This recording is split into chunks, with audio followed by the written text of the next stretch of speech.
दीपक देता है रोशनी फैलाने की प्रेरणा, फलदायी वृक्ष देता है देने की प्रेरणा, मधुबन देता है महकते रहने की प्रेरणा, महान व्यक्ति देते हैं जीवन जीने की प्रेरणा। आओ प्रेरणा से दें हम सभी को प्रेरणा।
चंबा भारत के हिमाचल प्रदेश का एक नगर है। हिमाचल प्रदेश का चंबा अपने प्राचीन मंदिरों और हैंडीक्राफ्ट के लिए सर्वविख्यात है। रावी नदी के किनारे बड़ी ऊंचाई पर स्थित चंबा पहाड़ी राजाओं की प्राचीन राजधानी थी। चंबा को राजा साहिल वर्मन ने 920 ईस्वी में स्थापित किया था। इस नगर का नाम उन्होंने अपनी प्रिय पुत्री चंपावती के नाम पर रखा। चारों ओर से ऊंची पहाड़ियों से घिरे चंबा ने प्राचीन संस्कृति और विरासत को संजोकर रखा है। प्राचीन काल की अनेक निशानियां चंबा में देखी जा सकती हैं। चंबा ब्रह्मा कुमारीज ईश्वरीय विश्वविद्यालय की मुख्य संचालिका हैं आदरणीय राजयोगिनी सोनिया दीदी जी। आपका जन्म 1965 में हिमाचल प्रदेश के कांगड़ा जिले में हुआ। बचपन से आप पढ़ाई में विशेष रुचि रखती थी। आप स्नेह, सरलता, शिष्टता, दिव्यता आदि गुणों से परिपूर्ण है। मात्र 11 वर्ष की उम्र में यानी 1974 में आपको ईश्वरीय ज्ञान की प्राप्ति हुई। आपने पहली बार 1985 में संस्था के मुख्यालय माउंट आबू में अव्यक्त बाप दादा से ईश्वरीय मिलन मनाया। परमात्मा से प्रेरणा प्राप्त कर 1989 से अपना जीवन ईश्वरीय सेवा में सहर्ष समर्पित कर दिया। तब से आप फिल्लौर, अमृतसर, कुरुक्षेत्र, कांगड़ा आदि स्थानों में सेवा प्रदान कर 1994 से चंबा में स्थायी रूप से ईश्वरीय सेवा प्रदान कर रही है। जन जन को ईश्वरीय संदेश देते हुए आपने अनेक कार्यक्रमों का आयोजन किया। वर्तमान समय दीदी जी के नेतृत्व में 100 से अधिक विद्यार्थी ज्ञान योग से अपने जीवन को दिव्य बना रहे हैं।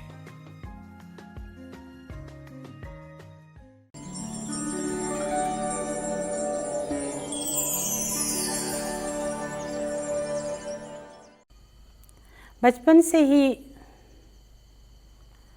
धार्मिक भावनाओं में मेरी बहुत रुचि थी।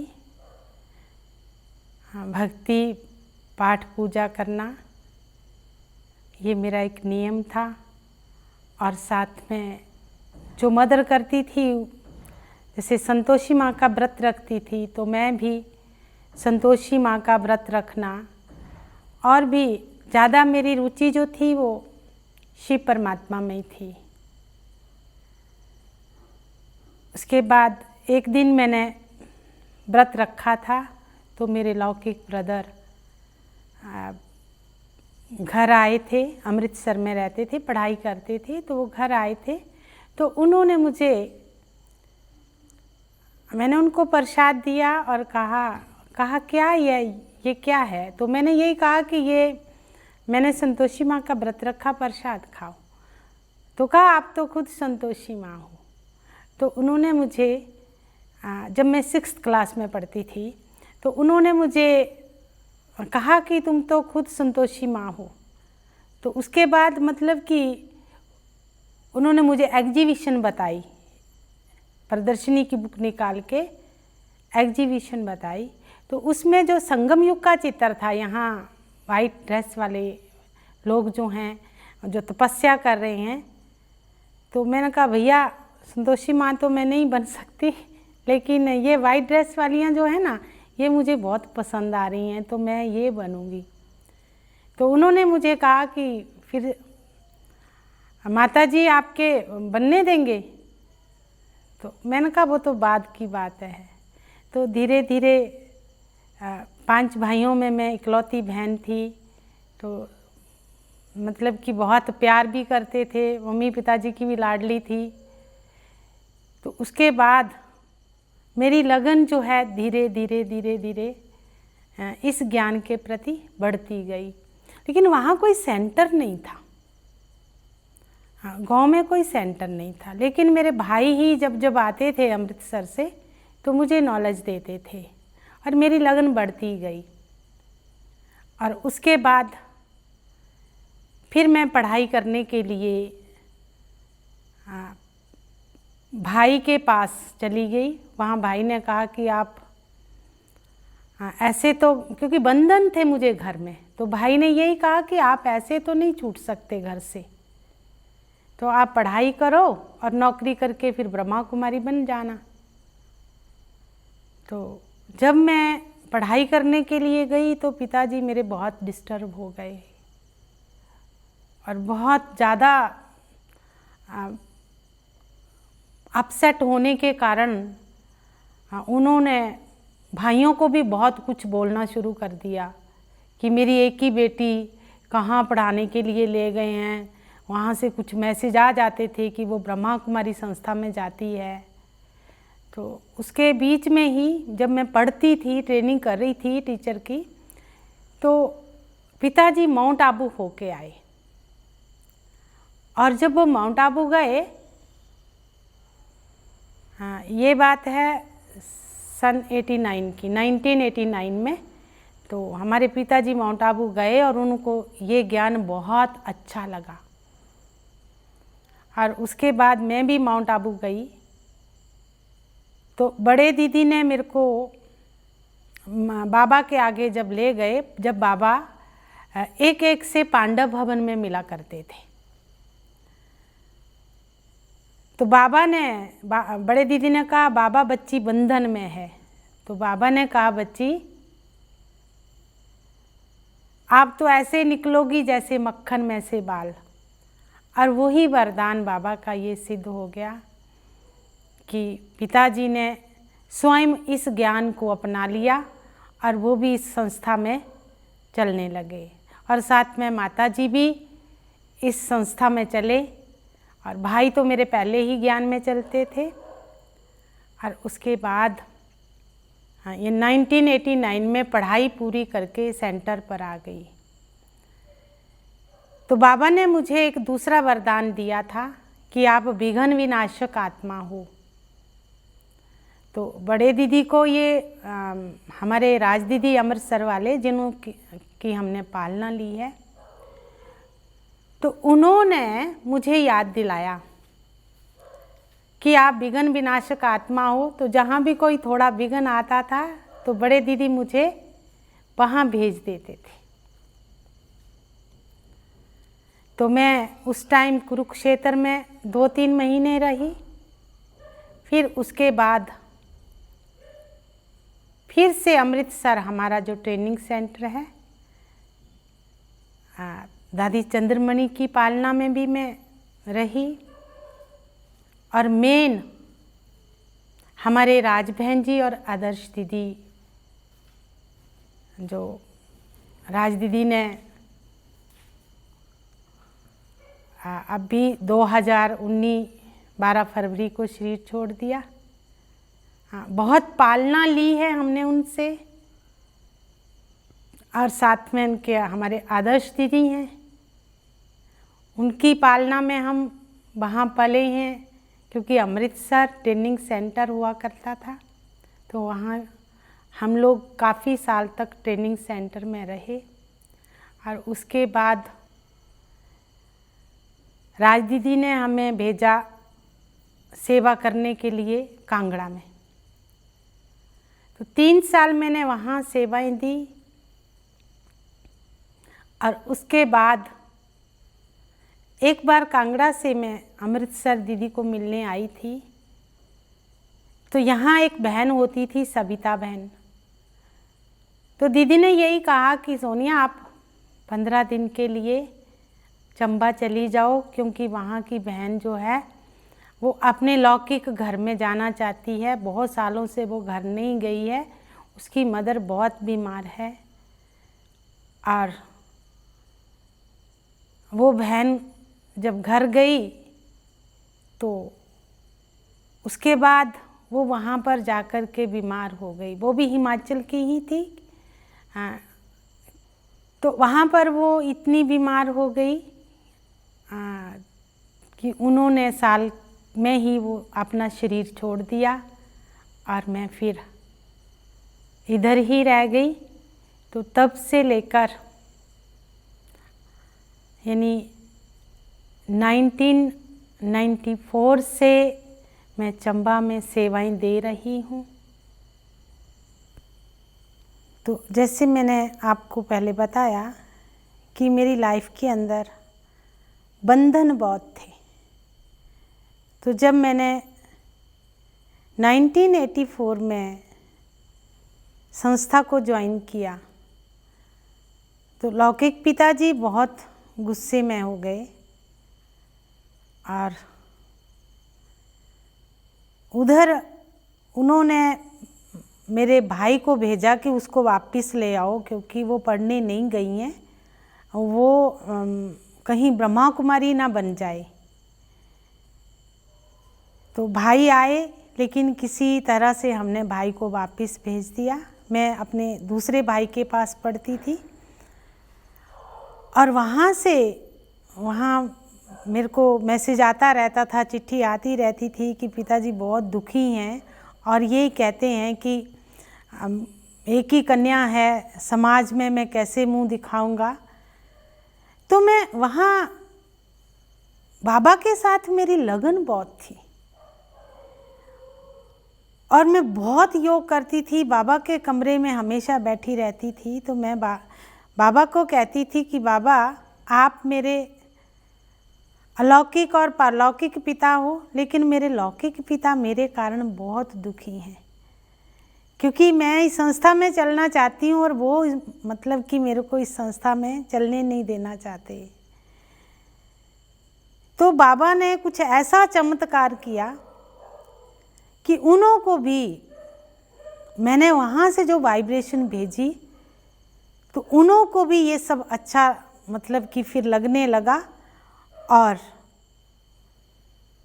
फिर पिताजी जो हैं माउंट आबू गए, तो उन्होंने माउंट आबू जाकर के, उन दिनों कॉलेज की कुमारियों की भट्ठी थी, तो पिताजी ने वहाँ बहुत कन्याओं को देखा तो अपने आप को तसल्ली दे दी कि कोई बात नहीं, अगर मेरी बच्ची इस संस्था में चलना चाहती है तो कोई प्रॉब्लम नहीं है। तो वहाँ से आने के बाद पिताजी ने मुझे पूछा कि तू इस संस्था में चलना चाहती है? तो मैंने कहा पिताजी हाँ। तो उन्होंने कहा कि वापस तो नहीं आओगी, फिर कहोगी मेरी शादी कराओ। मैंने कहा पिताजी ये जीवन मैंने बहुत मुश्किल से अपनाया है, मुझे ये जीवन बहुत अच्छी लगती है, मैं हमेशा से ही भगवान की बनना चाहती थी। तो कहा कि अगर आप वापिस आओगी तो फिर देखना, मुझे खुद जहर दे देना और मुझे मार देना, फिर शादी करा लेना, लेकिन अब तू ये संस्था को अपनाना चाहती है तो मैं तुझे छुट्टी देता हूँ। और उसके बाद जब हमारे गांव के पास ही ज्वाली में सेंटर खुला तो मैं लौकिक घर में गई थी, तो पिताजी ने मुझे वाइट साड़ी में देखा तो उनको बहुत ज़्यादा दुख हुआ। कहा अब देखो तेरे को टीचर ट्रेनिंग करा दी और तुझे अब कमाई करनी चाहिए, अब तू कैसे वहाँ पर खाएगी। तो मैंने पिताजी को यही बोला, पिताजी भगवान सबका पालनहार है तो क्या मेरी पालना नहीं करेगा। तो उन्होंने कहा कि अगर तू मेरी कसम खा कि तू कभी किसी से मांगेगी नहीं। मैंने कहा पिताजी हाँ, मैं कभी किसी से मांगूंगी नहीं, मुझे बाबा जहाँ बिठाएगा जो खिलाएगा मैं वो सारा स्वीकार करूंगी।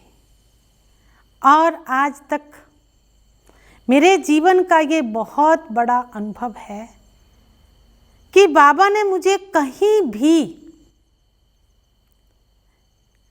भी मतलब कि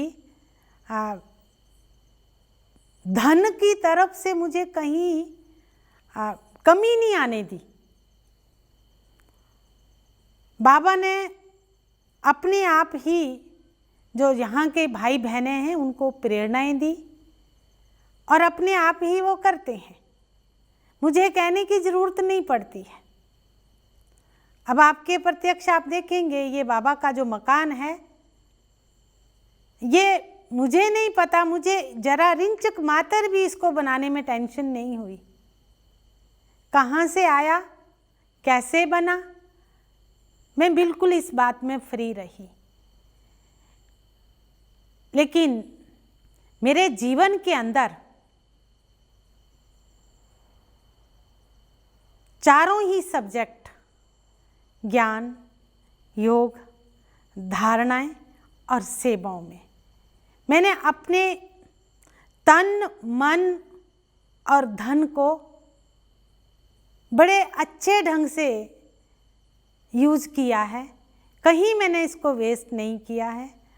और मैं भाई बहनों को भी कहती हूँ कि अभी समय बहुत ज़्यादा खराब चल रहा है, हम लोगों को अपने जीवन के अंदर ज्ञान योग को पूरा उतारना है, जो कुछ भी है वो यहीं रह जाएगा, लेकिन जीवन के अंदर जो हमने अभी कमाई की होगी, जैसे बाबा कहता है कि बच्चे तुम्हें योग में 8 घंटा देने हैं, तो मैं कहती हूँ कि आप चलते फिरते उठते बैठते सारे दिन में कम से कम 6 घंटा भी अगर बाबा को योग में दे दो तो आपकी जीवन जो है वो सफल हो जाएगी। बाकी धारणाओं में तो मेरे को पता है कि जीवन में जितनी पक्की मेरी धारणाएं, क्योंकि बाबा यही कहता है कि जितनी टीचर पावरफुल होगी उसके जिज्ञासु भी उतने ही पावरफुल होते हैं। तो जिज्ञासु तो खैर बाबा के हैं, हमारे कोई नहीं है, लेकिन फिर भी हमारे भाई बहनें पूरे नियम और धारणाओं को अपनाते हैं, चारों सब्जेक्ट भी वो अपनी लाइफ में उतारते हैं। तो जितना मैं बोलती हूँ उतना वो कर लेते हैं। मैं जब से बाबा की बनी हूँ तब से मेरे जीवन की एक धारणा है कि मैं कभी भी कहीं भी लगाव और झुकाव में नहीं आई। बाबा की बन गई, सो बन गई। मैंने यही अपने जीवन में धारणा अपना ली, क्योंकि मेरी लौकिक मदर हमेशा कहती थी कि शादी तो राम ने भी की है, सीता ने भी की है। तो मैं मदर को यही कहती थी कि मैं सीता बन रही हूँ और यहाँ कोई राम है नहीं। और कहा तो तुझे राम, तो मैंने कहा अगर कोई राम हो तो मेरे को बता दो। तो कहा राम तो तुझे सतयुग में ही मिलेगा। तो मैंने कहा शादी भी सतयुग में ही करूँगी। तो हमेशा ही मैंने अपने जीवन में ये धारणा बना के रखी कि मैं इस दुनिया से अलग हूँ और यहाँ पर मेरे लायक कोई भी नहीं है। मैंने शिव को वरा है और मैं शिव की सच्ची सजनी हूँ। तो कभी भी मैं मतलब कि लगाव झुकाव में मैंने अपने मन को कहीं भटकाया नहीं, क्योंकि मैंने अपने लाइफ में अपने जीवन को बहुत मुश्किल से मतलब कि बंधनों से निकाला था। तो बाबा ने ये मुझे बहुत सहयोग दिया। कभी भी मुझे कहीं भी लगाव या झुकाव नहीं हुआ जीवन में। ये मेरे जीवन की धारणाएं हैं। और जब से मैं बाबा की बनी हूँ तब से अन्न की शुद्धता, मन की शुद्धता सब रखी है मैंने।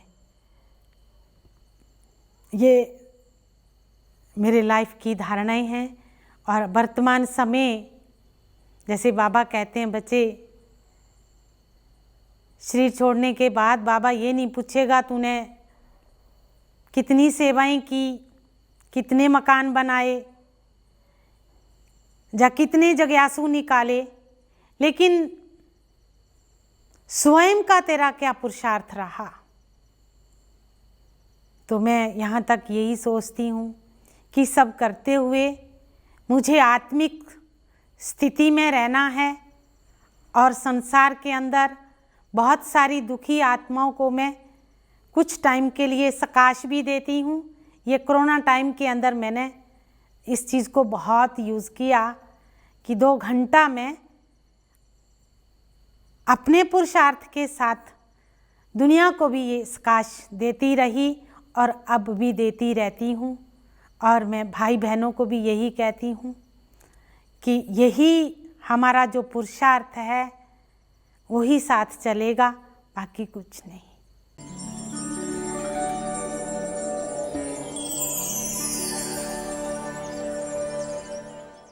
दीदी नहीं, माँ भी है। उन्होंने हमें माँ बन करके पालना दी है। मैं दीदी की दिल से शुक्रगुजार हूँ कि उन्होंने मुझे बाबा का परिचय दिया और मुझे सुखी संपन्न जीवन दिया। उनके अंदर निश्चय बहुत है। वो कोई भी काम करते हैं तो कभी घबराते नहीं हैं। जैसे ये बिल्डिंग है, जब ये बिल्डिंग बनी थी तो हमारे पास अकाउंट में लगभग 25,000 रुपये था। तो जो भी लोग आते थे वो बोलते थे बहन जी 25,000 में क्या करेंगे। तो उनके अंदर इतना वो था, वो कहते कि भगवान का कार्य किसी इंसान का कार्य नहीं है। तो वो बेस्ट को बेस्ट कैसे करना है, किसी को आगे कैसे चलाना है, इनके अंदर बहुत कला है। एक लौकिक परिवार की तरह ही यहाँ हमें पालना मिल रही है और दीदी से हमें खास प्रेरणा मिलती है उनके धारणाओं से। जिस प्रकार दीदी का एक बात हमें हमेशा याद रहती है कि हमें जिस प्रकार बाहर से हम लोग सफ़ेद वस्त्र पहनते हैं वैसे ही हम अंदर से भी स्वस्थ और स्वच्छ रहते हैं, पवित्र रहते हैं। ये हमें खास प्रेरणा मिलती है यहाँ से। बहुत प्यार से इतने अच्छे से हमें समझाती है कि मन करता है कि उनके पास रोज़ आए, लेकिन गृहस्थी होने के कारण ऐसा नहीं हो पाता है। लेकिन जब भी हम उनसे मिलते हैं दीदी से, इतना उनका इतना प्यार, इतना अपनापन लगता है। बहुत अच्छा उनकी जो सादगी है, हमेशा हर चीज़ बहुत अच्छे से अपने आप को हम सबको बहुत साथ में लेकर के चलती है। मेरे पास जितना भी शायद से मैं दीदी के बारे में बोलूँ कि कम पड़ेगा, उतने शब्द नहीं है मेरे पास। दीदी की सबसे अच्छी खासियत है कि वो सबसे ज़्यादा डिसिप्लिन में रहती हैं और हम लोगों को डिसिप्लिन में रहने की शिक्षा देती हैं। दूसरा, धारणा सबसे अच्छी बात है कि दीदी धारणा बहुत पर विशेष ध्यान देती हैं। जो बाबा के श्रीमत के आधार पर जो धारणाएं हैं वो बड़े ढंग से प्यार से हमें करवाती हैं और क्लासेस भी बड़े प्यार से करवाती हैं दीदी। जो वीके सोनिया दीदी हैं वो भी सभी से प्यार से और अच्छे तरीके से बात करती है, उनसे भी बहुत अच्छी चीज़ें सीखने को मिलती है और वो हमें कभी कभार सेवा करने की भी मौका देती है सेवा करने के, और भी वो बहुत दयालु भी हैं और वो बहुत अच्छे भी हैं।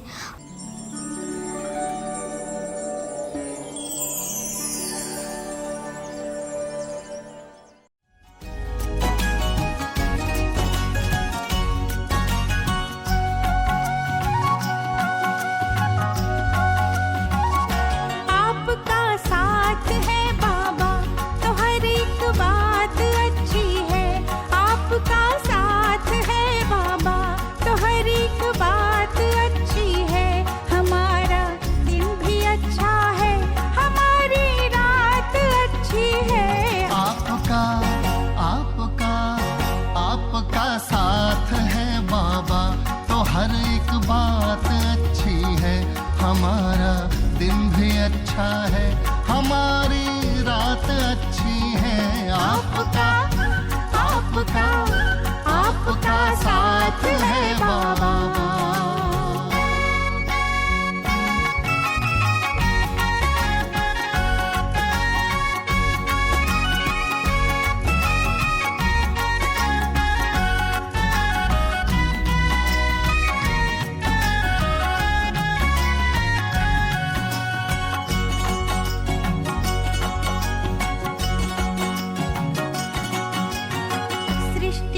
रचना अच्छी है, रचयिता कितना है अच्छा।